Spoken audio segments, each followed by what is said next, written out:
Welcome to our channel. Today we how to save with Qualcomm shares, quick tutorial step by step clearly.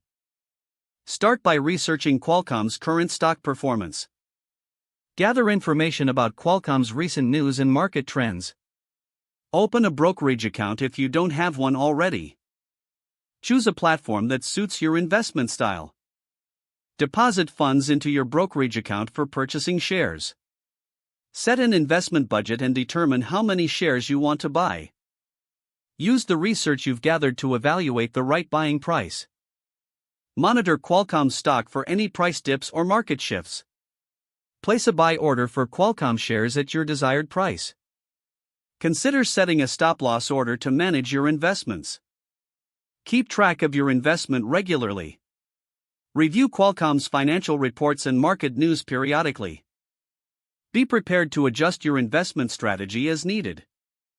Stay informed about industry trends affecting Qualcomm. Consider reinvesting dividends to maximize growth. Evaluate your portfolio performance at least quarterly. Make long-term decisions based on thorough analysis. If the page does not load, refresh the browser or try again in a private or incognito window. Make sure you are using the correct email address, then retype it carefully to avoid small typos. If your password is not accepted, use the reset option and create a new strong password you can remember. Check your spam folder for verification or security emails, then complete any requested confirmation steps. Enable two-factor authentication if available to improve account security and reduce unauthorized access risk. After signing in, review your profile details so your contact information and settings are accurate and current. If you see an error message, note it down and try again after restarting your device and internet connection. Log out when you finish, especially on shared devices, to keep your account and payment information secure.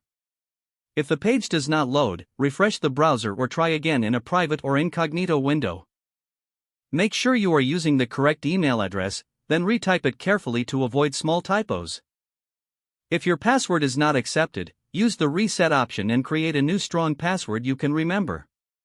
Don't forget to like this video and subscribe to our channel for more step-by-step tech guides.